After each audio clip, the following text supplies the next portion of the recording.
What is up? Welcome back to another Neglect Media banger. So today we're at the shop. As you can tell, I got the Silvia seat pulled out. This is a passenger chair.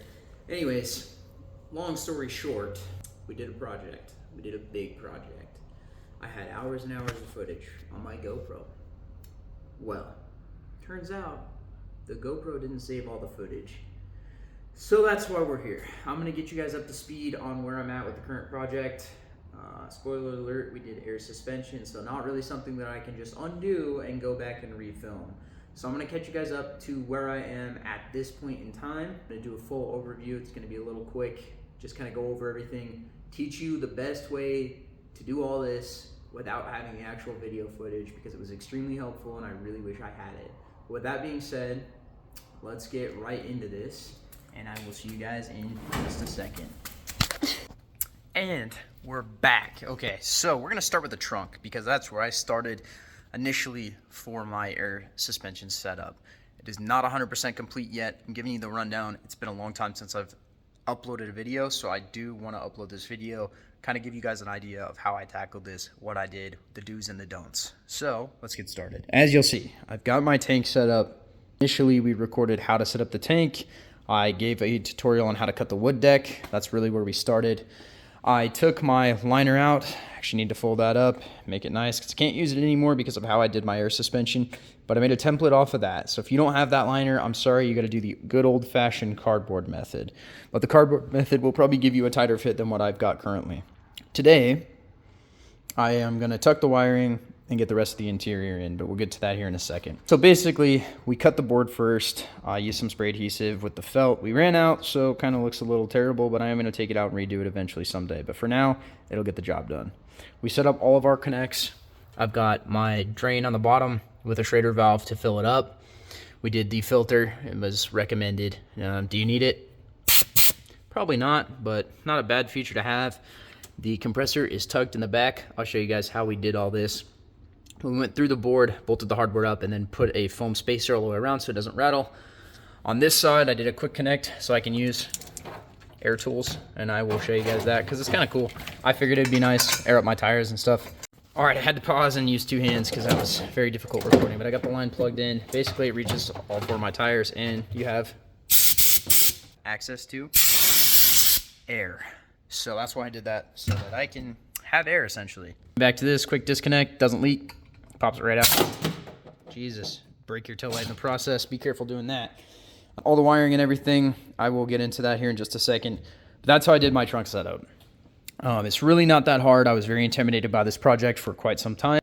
Somebody like me can do it. Somebody like you can do it, okay? Don't doubt yourself. Just grab some tools and just start doing it. If you don't know how to do something, figure it out. Try 100 times. You might fail, but you'll figure it out. Definitely a learning curve with this. So next, after we did the actual trunk setup, I'll come around to the front of the Silvia here and show you guys what I did. So I have the entire interior pulled out at the moment. You'll tell it's kind of just like a barren shell. I'll get into this section here in just a second. Behind the seat, this pulls down.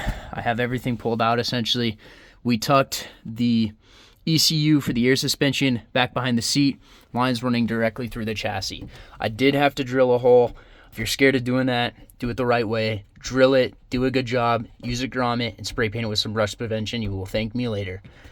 Compressor also tucked back in here. We made templates for all this when we were making the wood deck initially, and that's how it's routed. And if I turn the key, it all works. So I'll turn the key in here in just a second, but that's how I did it. I saved room and already drilled the holes for a second compressor because I do plan on getting a second compressor. Now getting into the wiring half of this, because we initially mocked everything up, didn't set it in stone, we tucked our wiring harness. So the wiring harness goes from essentially the air suspension control system right there. See it kind of wrapped around. Pulled the bottom seat out so that I could tuck it underneath right here on the bottom of the seat so that's out of the way. You don't see it.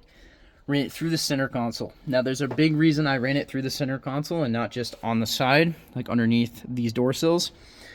The reason for that is with your air suspension system, you're gonna need to find a positive ignition on. That's what this guy is. So I tapped into my cigarette lighter right here. It didn't hurt anything, just put a little link off there, essentially wired this up to my ignition on. This cable is my harness. It goes all the way up underneath the radio and the bezel there, and it comes out. I don't think you can see where it comes out, but it comes out. Let me see if I can turn on the flashlight. It goes up. I do have to tuck some of this, but it goes up and through a grommet in the firewall right up there. So you can see it kind of, so now with that, pop the hood, and I'll show you guys how I tucked this harness in my engine bay. Like I said, it's still a work in progress. It's not done, but I wanted to get you guys up to speed. So, pop the hood here. So the harness comes out of that grommet. I'm gonna pause for just 1 second, and we're back. I had to hold up the hood, I only have one hand. So the harness comes out of this grommet here. If you have a 240, it'll be on the other side, but essentially the same layout.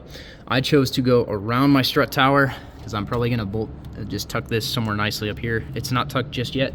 It goes, of course, to my battery. Gonna relocate the battery to the trunk with time, but right now this setup will work. It's exactly what I wanted to do.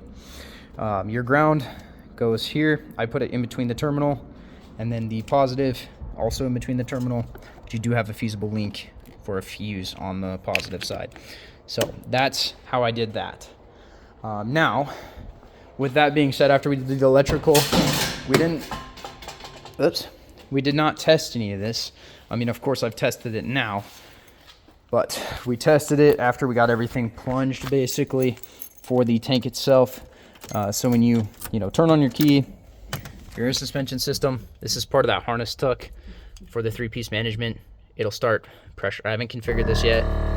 There you go. Pump kicks on. It's gonna build some pressure. Awesome. Battery's kind of low, so it's gonna sit there and turn on and off a million times. Now, after we did that, we put this old girl on 4 jack stands. Yes, Harbor Freight jack stands, actually. So put it on jack stands, got it jacked up, took all 4 of the wheels off, dropped the coils. Now, once the coils were dropped, went ahead and where our coils were, these are max camber right now, I do have to adjust them, but where our coils were, we put all of our airbags. So I did the fronts, the backs, I already adjusted them, but we set up the entire airbag system that this car has. To configure the height, I measured with it, no pressure in the bag because it's just gonna sit at ride height right now. And then I compressed it all the way in with the jack just to make sure, it wasn't gonna get in the fenders or anything like that. I did that with all 4. If you wanna see a tutorial on that, I wouldn't mind making one. It's really not that hard, just don't doubt yourself. Just believe in yourself and you can make this project happen. After we got the bags installed, the next biggest project that we did, this one was probably the worst part of this whole system. We did our airlines. I made sure that these were tucked up out of the way through grommets so that nothing got into them. I'm gonna show you guys how I tuck these airlines. So I'm gonna climb underneath the car. The majority of these lines, except for the rear, we tuck them with your existing brake lines down the chassis. So if you have a Silvia, they're gonna be on the left side. 240, I believe, is on the right side, but basically the same principle. And they're plunged all the way to the front, all the way back to our ECU and actual air controls. You can kind of see goes up over and then into where I drilled that hole for the air suspension. So that's how we got everything tucked, good to go through that part of your actual air lines. Now, the next thing, I'm doing a side project because I have a manifold leak. So we pulled the exhaust off, had to come off anyways because of my new exhaust system. When you're doing that exhaust system, you run into some problems. You got to delete a couple things. Part of the reason the interior is pulled out in this car is because of that. So don't worry about the exhaust system. I will probably make a separate video on that. But basically, that's getting you up to speed on the air suspension. So what I'm going to do today is, I think I'm done. I can button up the interior now. So I am going to do that. I'll button up the interior, kind of get everything back together because I'm just waiting on an O2 sensor bung so that my car will run correctly and so that I don't have my horrific exhaust leak because this car sounded terrible with it. Sounded like a tractor. So that's going to be today's video, is just kind of getting you up to speed and tucking everything, making the interior look like interior again, because right now it looks very ravaged. So I'm going to get everything I need to put my interior back together, and we will be right back. We're back again. Look at that. So come with me. Come this way, guys. This is what we're gonna do. I had to pull the carpet out because there's a sensor up underneath here that went to my factory Cadillac converter. It's a heat sensor. Just disconnected it. Don't need it. Don't run a cat. My cat's shot anyways. It's spitting out pieces. So what I'm gonna do is I'm gonna retuck this carpet back here, get it all snug as a bug in a rug, and then we're gonna start putting our seats in, center console in, do the majority of the wire tuck. And actually, we're not gonna start with that. We're gonna start in the trunk and try and get that stuff tucked because that's really what's important at the moment. So I lied. Follow me around to the trunk. So, I'll show you guys the mess of wiring that I have going on here. I'm really trying my best. I want to finish this so bad and just see this thing just on the ground. But what I'm doing now is, thankfully, my car is one of the very few that still has the trunk inserts. So I'm trying to manage everything where it'll sit nicely up underneath all that. We're back. We did it. Got the liners tucked. That was a really terrible job, honestly. But with that being said, that's where I'm gonna call it in this video. I've still got so much more to do. It's really late, but I wanted to upload something this week, so that's the basis on the air suspension. I will do a video on the exhaust and everything else I'm doing right now too. Busy fella. Busy fella, but we will get her done. So I will see you guys in the next video. I'm sweating like a mule. If you think this video was helpful, please leave like, comment, subscribe. If you have any questions, feel free to comment. I will answer them with the best of my knowledge. So I will see you guys in the next video.